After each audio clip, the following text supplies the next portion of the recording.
Nako ke ya boraro e tshwamagela dikgang tsa Botswana Television se re di gasang ka tlhamalalo go tswa toropo kgolo ga borone di go kopanya le nna o lebile sa moka a re bone ditlhogo. Pitseng ga o berekwe o bolokile gompieno kwa gabo kwa metsi a manong e le bontlhabongwe jwa go tsaya letsatsi la mafatshefatshe la ditshwanelo tsa setho.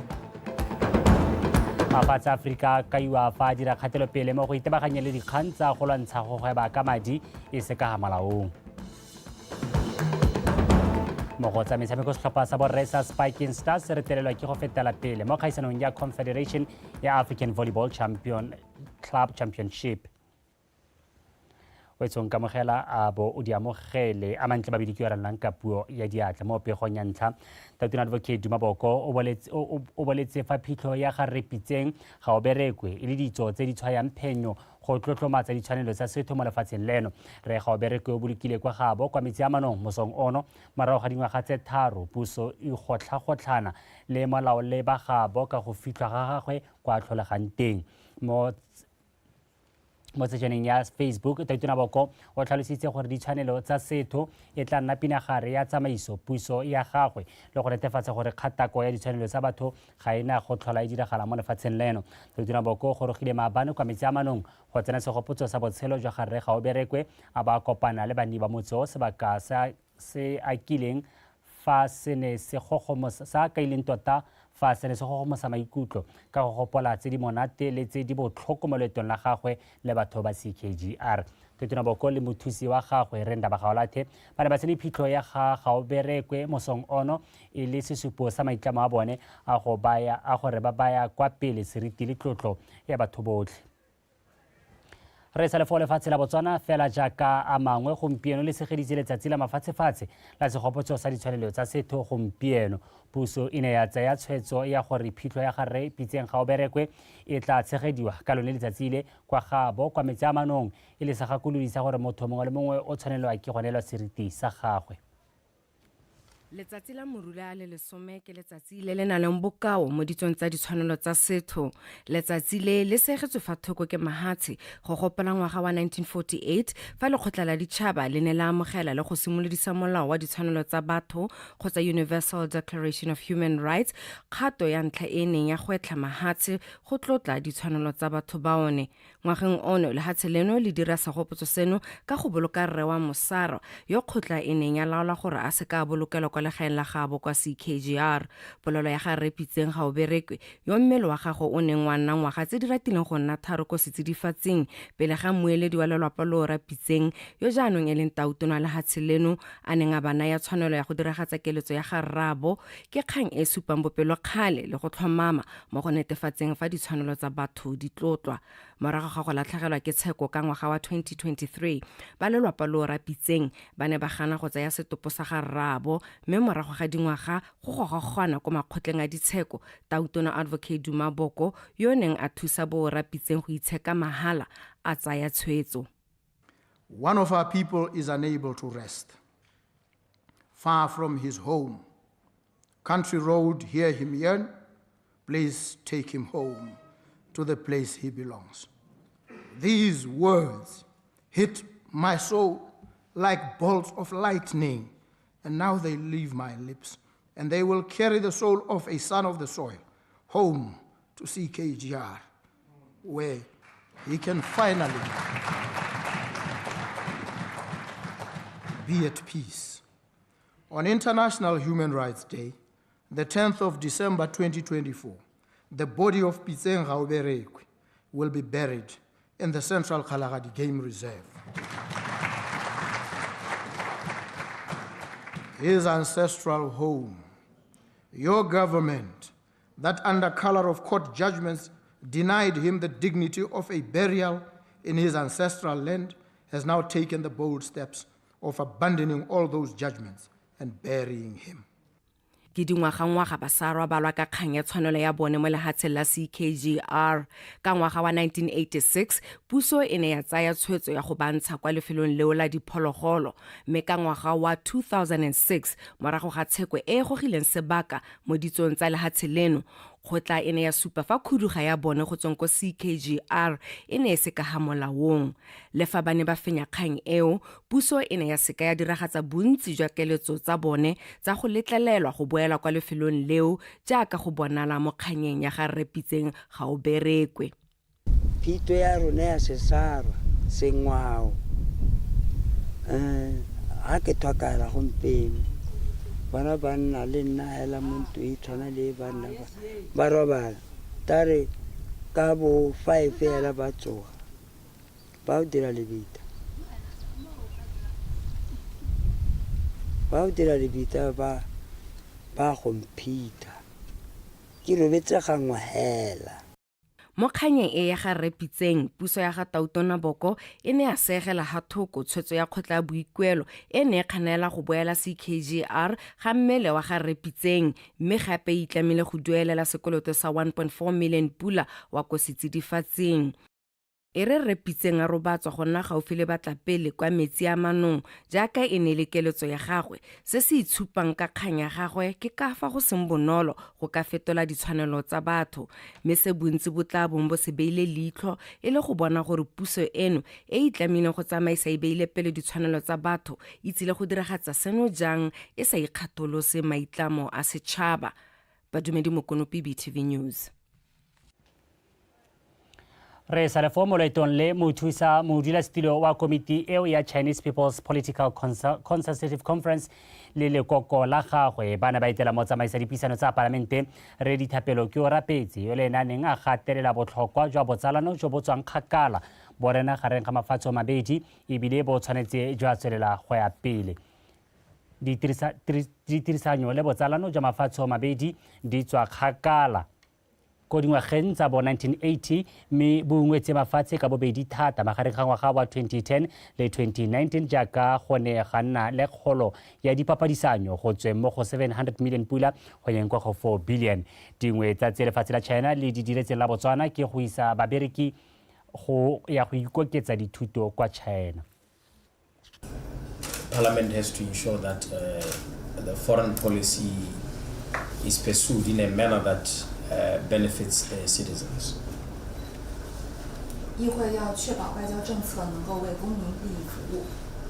And to ensure that relations which have been built over the years are preserved, they are enhanced and or improved. And one of the most important relationship that our country has is with the People's Republic of China. So we don't. As you have mentioned, China and Botswana are good friends, good partners. Bani ba kgaolo ya boteti ba rotloediwa go tshwaragana mo ntweng kgatlhanong le HIV/AIDS seo se builwe ke Menno Serapo yo neng e le sebui sa tlotla kwa moletlong wa le go ipelela letsatsi la go lwantsha HIV/AIDS kwa motseng wa Toromoja. A rutlepego ka tsebaitseng tebogo. Dipatlisiso tsa bothano tsa ba Botswana AIDS Impact Survey tsa ngwaga wa 2021 di supa ga batho ba le 16,000 ba tshela ka mogare wa HIV mo palong ya batho botlhe ba le 86,000 mo kgaolong ya boteti. Mme go lwantsha seemo se go hokotsa dipalo tsa mogare go tswelela o anama go thoka tshwaragano ya Batswana botlhe. Re itshikatsike re bone go re tswang teng gore ba rotlhe hela ha re ka tshwaragana ba gaetsho ra diragatsa jaaka puso ya rona e re aletse mealo ba go ba rona ko booking ba re rutuntsha ba re rotloetsa ba gaetsho ha re ka nna le tshwaragano ya go nna jalo ba rothe ra nna ba na le seabe go ka re berekela ba gaetsho ra mogelaneng. If someone would test positive ga se mokhutu ya botshelo go na le mo re bitsa re positive living mo rotloetseng a itumele because ga le ka go thopolola hela ga ye go tshela sentle. Ntwa kgatlhanong le HIV/AIDS e ka kgonagala hela ga Batswana ba tsaya boikarabelo mo kganyeng eo ka go tsepama mo ditaelong tsa ba botsogo. Communities must take the lead gore a nne rona re le beng ga e re tsayang go eta pele mo go lwantsheng HIV/AIDS re ska nna re letela ka briefcase hela go ta go tenya lenaneo kile mme le rona re le beng ba motse re tse boikarabelo ka gore ke rona re itseng matshwenyego a rona le ditharabololo tse e leng gore re ka tswa ka tsone mme mo ngwageng mo ra re take the right path ha re ntse re lwantsha mogare jalo kgotsa re itebagantse le mananeo otlhe le dikarolwana tsotlhe tse e leng gore di lwantsha mogare re batla gore ngwaga o re be re tsaya tsela e e leng gore ke ya ditshwanelo kana ha re bua ka gender based violence re bua ka gore motho wa ba tsulotse tshwanelo ya motho o mongwe e ka tswa e le ka tsela e harologaneng ya gore bo mmeditse ka diata o bo thakanetse le ene dikobo a sa dumalana mme yaanong dio tse ba ga tshwara di gokaganya le kgang ya mogare wa HIV AIDS kana ga motho a tsetse ditshwanelo tsa gagwe go raya gore ga gona sepe sa ka se dirang ka go rata ga gagwe a kere bagolo ga o kwa kgona gore yaka bagolo ntse ba bua ka ditamelo tse di beilweng o taya go tsone jang o na le tau mo lapeng. Go tlhalosiwa ga dipalo tsa borre ba ba tsenelang lenaneo la go kgaola letlalo la bonna le le babalesegileng di le kwa tlase ka jalo ba rotloediwa go dira jalo go thusa go fokotsa kanamo ya mogare wa HIV.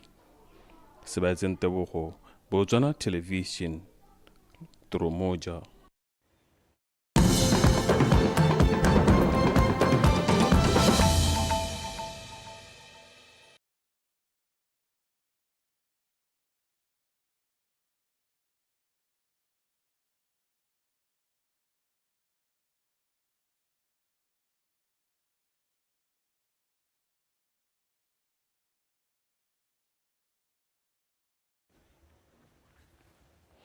mogolwane go tsweng kwa sepodising sa Botswana mme go itsone ngono o a kgotse khamphane ya Orange Botswana mo maitekong a yone a go lwantsha go kgontsho ya bong ka go fetola dingwe tsa khamphane eo ka maiteko a go tsibogela dikgang tsa go kgontsho mme yo o bile se kwa segopotsong sa malatsi a le 16 a ntwa kgatlhanong le kgontsho ya bong se se neng se tshegeditswe ke Orange Botswana ka maiteko a go rotloetsa dikhamphane tse di ikemetseng go tsibogela go kgontsho ya bong ke o lebogile ra Dipotsane wa bega ngwaga le ngwaga ka malatsi a 16 kgatlhanong le kgokgontsho ya bong puso le dikhamphane tse di ikemetseng di tshwara dithutopuisano go tsebisa setšhaba ka borai jwa kgokgontsho eo go supiwa ga khamphane ya Orange e le sekai se se ntakaetswa kgakala e thusa mokgatho wa Botswana Gender Based Violence Prevention and Support Center ka madi go thusa ba ba kgokgontshitsweng. When businesses commit to addressing GBV, they not only drive internal change but also set an example for the wider. Ha dikgwebo di thusa go lwantsha go kgontsha ya bong di supetsa setšhaba gore go kgontsho ga ya siama go ta ka mananeo a harologanyeng a go lwantsha go kgontsho ya bong go thusa go thathelela setšhaba dikiso tsa sennalaruri tse di ka ba thusang go iphemela. Outreach programs is an essential for creating lasting societal change. The private sector is a force for innovation, influence, and impact. Imagine what we can achieve when we channel this strength into combating gender-based violence. We can rewrite workplace cultures to champion equality. Dikhamphane tse di ikemetseng di na le bokgoni ja go aga mahelo a ka one go ka thusiwang ba ba go gontshiwang. Se se tona se sengwe ke go etola mahelo a pereko go nna a tekatekano ya bong. And we can use our platform to change the harmful norms and build stronger and more inclusive communities. Dikhamphane tse di ikemetseng di ne tsa itama gore di tla tsenya letsogo mo twantshong ya kgokgontsho ya bong. It is concerning that we have to resort to these type of interventions to ensure that people are safe, not only safe in their own homes, but also safe to be able to live out their lives in a dignified manner. Go a tshosa go bona kgokgontsho ya bong e tse re phekelo e sele jaana go mo maruding a rona re le dikhamphane tse di ikemetseng go taka ditsela tsa go emisa kgokgontsho eo. As far as protection of not only women but children as well. Mme go itseoneng go ikwetse mo dikhamphane tse di ikemetseng o netefatsa gore bodiredi bo berekela mo mahelong a sireletsegileng ebile a sa beye kgokgontsho ya bong sebete. Ke o leboga ra Dipotsane Botswana Television ga Boroni.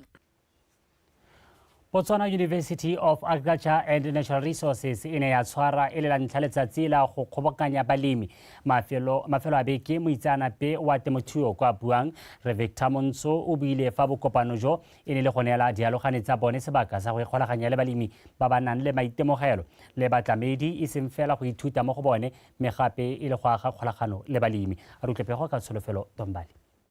Bontsi jwa dipatlisiso tse di neng tsa dirwa tebang le letlhoko la ditiro le le kwa godimo mo bananeng mo lefatsheng leno di sanola dintlha di le mmalwa tse di bakang bothata jo di tshwana le tlhoko la maitemogelo a tiro go tlhoka bokgoni jo bo lekaneng jwa go dira dilo dingwe le go tlhoka bokgoni jwa go dira dikgwebo. Botswana University of Agriculture and Natural Resources ke lengwe la makalane a eteletseng pele mo go tlhabololeng bokgoni jo mo bananeng segolobogolo mo baithuti ba bone go tsweledisa pele tiro eo.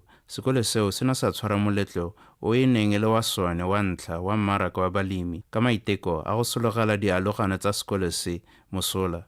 Re na le farm e le gore ke yone e leng gore re produce different produces mo go yone being dikoko tsa mae tsa nama merogo ka go harologana ya so e be re bona tsone dijalo tsone tseo di jalwa ke our graduates ba leng gore ba mo programming e re bitsang re re ke Incu Hive so e be re bona gore gore le bone ba kgone go bona gore ba bangwe ba konte ba dira jang re dire letsatsi le tshwana le dineng. Dialogane tsa buan di ne tsa abalana dikitso dingwe mo bokopanong jo. The importance of us being here is for us to raise awareness. Go botlhokwa gore re tle kwano ka gore seo se re fa sebaka sa go supa dithoto tsa rona di tshwana flour e e dirwang ka mabele ka gore bontsi jwa batho ga bo itse ka yone. Come here to raise more awareness on our product. Go nne go kopana le difamara tota because kana re direla mo Glen Valley and today go na le difamara tse le gore they were coming from as far as Bomaung bo le Hlakane so difamara tse a se gantsi ba ka kgona go bona ka rona but here ha re kopane go nne go kopana le bone we are very excited for ba ba re ke mo rona. Bodiredi jwa buan bo tlhalosa fa bo ikelela go tshegetsa moletlo o beke e ntlha ya kgwedi nngwe le nngwe mo ngwageng o o tlang. Tsholofelo Tombali, Botswana Television, Gaborone.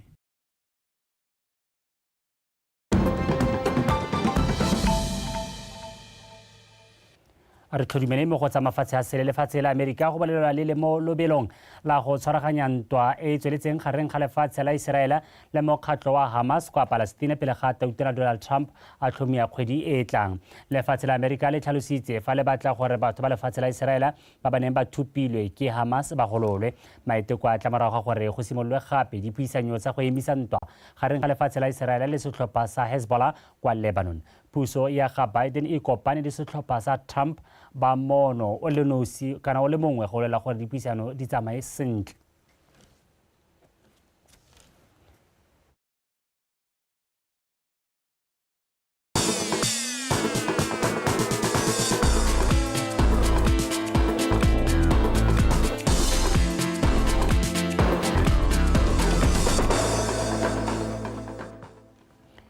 Sebaka jaanong ke sa tsa metshameko setlhopha sa monogae sa Spiking Stars sa borre se reteletswe ke go fetela kwa tikologong e latelang ya ditlhopha tsa bofelo tse di 16 morago ga go latlhegelwa ka disete di le 3 go lefela kgatlhanong le sa Alianca go tswa kwa Mozambique. Spiking Stars jaanong ba tla lwela go fetsa mo maemong a bo 17 ka kgiso moleleko wa bega. Alianca ba sa le ba supa maikaelelo a go fenya motshameko o le go iponela phata ko tikologong e latelang ba ga basete o ya ntlha ka 25-12. Spiking Stars ba tswelela ka go sokola mo seteng ya bobedi e ba lathegela ka 20-25. Mo seteng ya boraro ga lebega fa borre ba monogae ba setse ba latlhetse toulo mme Alianca ba e fenya ka 25-20 go gapa motshameko o ka disete di le 3 go lefela. We have a high technical game today. Re nnile le motshameko o masheta o mo go one re ne rata go fa tshameko ya rona go tswa mo motshamekong o fetileng bogolo jang fa go tamo go sireletse le mo go thaseleng mme re dumela fa re siame go ya ko motshamekong o latelang.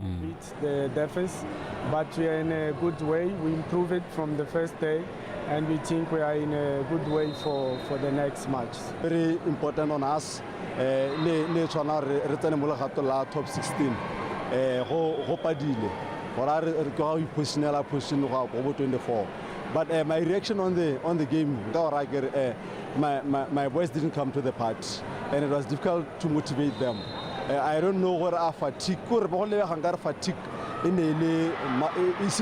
simolola go itshupa mo go bone since re tshameka ka di 6 because ga ba tloela go tshameka tsatsing le tsatsi ba ne ke kgola ba re no fatigue nyana ipona tsa mo go bone. Mo motshamekong wa bomme e lwa Pool C setlhopha sa monogae sa Kutwano se latlhegetswe go di le 3 go tse pedi kgatong ya Harare City go tswa go Zimbabwe. Kutwano e tla tshameka motshameko wa bofelo wa Pool C o ba tamegang go fenya go netefatsa fa ba fetela go legato le latelana mantshano. We're so much happy about the win. We know Kutwano is a very strong contender. Re itumeletse phenyo ka gore Kutwano ke setlhopha se se masheta. Re ne re itse gore ya go nna motshameko o thata mme re ne re takalana la go thasela re lebile gore Kutwano ke setlhopha se se itseng go sireletsa fela thata mme seo se kgonne gore berekela. It's a good all-round team. So we just came prepared to attack all the way from start to finish. It was a very tough game at group stage. You know, I think ine e le motshameko o masheta ba re na re sameka le bone ba dire tiro ya bona ka botalo mme basameki ba rona ba ile ba tlola ke boithobogo mme ra felela re lathegelwa. So their work was to defend and they did it very well and give us free balls. So I think our girls a bit of lapse concentration on the way. So that's where they capitalized. Mo metshamekong e mengwe e tshamekilweng ka mosupologo polisi ya bomme e fentse Wolves ya Zimbabwe ka di 3-1 go fetela ko tikologong e latelang. Ya Rose ya borre United le Lesego e retelela ke go fetela ko tikologong e latelang e sena go latlhegelwa ka di 3-1 kgatlhanong le Redskins ya Lesotho. Max Timela le yone ya monogae e fetetse ko pele morago go fenya ka di 3-2 kgatlhanong le Presence e ntse e le ya mogae fa BDF le yone e fentse ka di 3-1 ya NCS go tswa kwa Namibia go iponela phata go legatong le latelang. Kagiso Morele kwa PTV Sport Gaborone. Mo metshamekong ya beke ya bolesome le bongwe ya ligi ya FNB Premiership e rulagantswe mo go tshameka gompieno baeteledipele ba loko Traffic FC ba tla amogela BDF 11 kwa Francistown City Council Stadium ka nako ya bone mo maitsiboeng. Tshegofatso Malepa ka dintlha. Setlhopha sa Traffic FC se se go se thoeng sa loko ka dintlha di le 11 se tsena mo motshamekong o se sena go tshameka maleka a nno tse pedi setlhopha le sa Township Rollers ka mafelo a beke. Machimenyenga Boys ba pa iseng ba latlhegelwe ke motshameko go gae paka eno ba tla bo ba tsomana le phenyo go tswela ba ingangatletse go se thoeng sa loko. BDF 11 mo letlhakore le lengwe ba ba moemong a boroba bongwe mo lokong mme ba tsena mo motshamekong o morago ga diphenyo tse pedi le maleka a le mane. Selo se tlama borre ba masolo go la ka tsotlhe gore fa phenyo e pala segolo ba tsweka ntlha mo motshamekong o. E ntse le ka la bobedi kwa lebaleng la Royal Area Mochudi Center Chiefs e tla thulana le se se mo maemong a bobedi Gaborone United ka nako ya bone mo maitsiboeng. Ka boraro gone Nico United se se mo maemong a bolesome se tla amogela sa Security Systems kwa Samsono Stadium ka nako ya bone. E ntse le ka nako ya bone Chadive FC e tla amogela Jwaneng Galaxy kwa Francistown City Council Stadium fa Extension Gunners yone e tla bo e thulana le Orapa United kwa Lobate Sports Complex ka nako ya borataro. Shiprolas e tla lwela dintlha tse 3 le Morupule Wanderers ko Royal Area ka nako ya botlhano fa Matebele FC e tla mekamekana le sa Flamingo Santos kwa BPSC Stadium ntse e le ka nako ya botlhano. Mo motshamekong wa bofelo o tla tshamekiwa wa beke ya bolesome ke wa Suwa Flamingos kwa tla amogela VTM ka nako ya bone kwa Suwa Town Council Stadium. Tsegofatso Malepa PTV Sport. Wetso zanako ya boraro ne le kalo a re solofeletse mo oreng e latelang.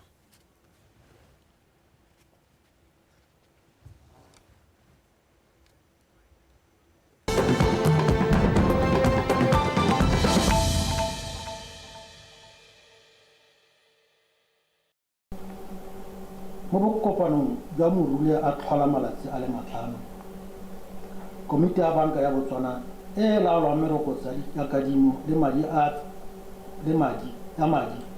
e tsere tshwetso ya go tlogela selo sa morokotso se sa fetoga mo go 1.9%. Godimo ga moo komiti e ne ya fokotsa selo sa madi a dibanka di laolelwang ba ko bankeng ya setšhaba ya Bank of Botswana go ka se go tweng primary reserve requirement go laola bokete jwa madi mo ditsholelong go tswa go 2.5%. Wa tsa otlhe go sala 0%. Madi bua ka boripana ke bua ka ditsholelo. Komiti e kopana mo seemong sa ditsholelo e tsweletseng ka go sa dira sentle. Se se dira ke kwelotlase ya mebaraka ya ditswamong bogolo jang teamane le go tlhoka go atlega mo mehame e mengwe ya ditsholelo ntswa go na le maiteko go itsosolosa ka mananeo a harologaneng a goromela ka boripana ke bua ka ditlhwatlhwa. Komiti e solofela gore kgolo ya ditlhwatlhwa e tla tswelela e le mo seelong se se beilweng sa 3% go ya go 6% go ya pele. E ba ntse jalo mabaka a latelang ke tla buang a ka dira gore kgolo ya ditlhwatlhwa e fokotsege. Lebaka la ntlha e ka nna gona gore e be go sa dira sentle ga itsholelo ya monogae le itsholelo ya mafatshe a sele. Sa bobedi e ka nna seemo sa letseno le le ko tlase la madi a puso. Sa boraro e ka nna gona gore e be e le kgolo e ko tlase ya ditlhwatlhwa tsa lookwane mo mebarakeng ya mafatshefatshe. Ke buile ka dilo tse di ka fokotsang ditlhwatlhwa. Ke batla go supa dintlha tse di latelang tse di ka dirang gore kgolo ya ditlhwatlhwa e oketsege. Sa ntlha, kgolo ya ditlhwatlhwa tsa dijo le lookwane mo mebarakeng ya mafatshefatshe kana mafatshe a sele go fetisa ka go akanyeditsweng ka teng. Sa bobedi, tlhaelo ya dithoto mo mebarakeng ya mafatshe. Sa bofelo, kgotlakotlano ya mafatshe mo go tsa sepolotiki go kubetsana le ga mmogo le itsholelo le ka dipapadisano. Mo gae mo phetoga ditlhotlhwa tse di laolwang ke puso tse di buileng ka sekgwa ke le di bidiwa administered prices. Phetogo eo e ka fetola tebelopele ya kgolo ya ditlhwatlhwa. Ga re itse gore go tla nna yang mo administered prices. Ka tebelopele ya gore kgolo ya ditlhwatlhwa e tla tswelela e le kwa tlase,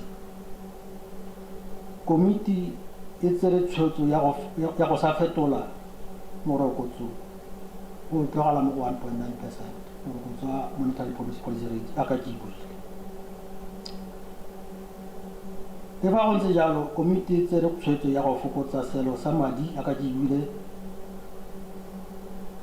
sa madi a dibanka di laolelwang go a baa mo bankeng ya Botswana go laola bokete jwa madi mo ditsholelong go tswa go 2.5% aka ke buile ra tsa otlhe gompieno go simolola ka moruri a le 11 a le 11.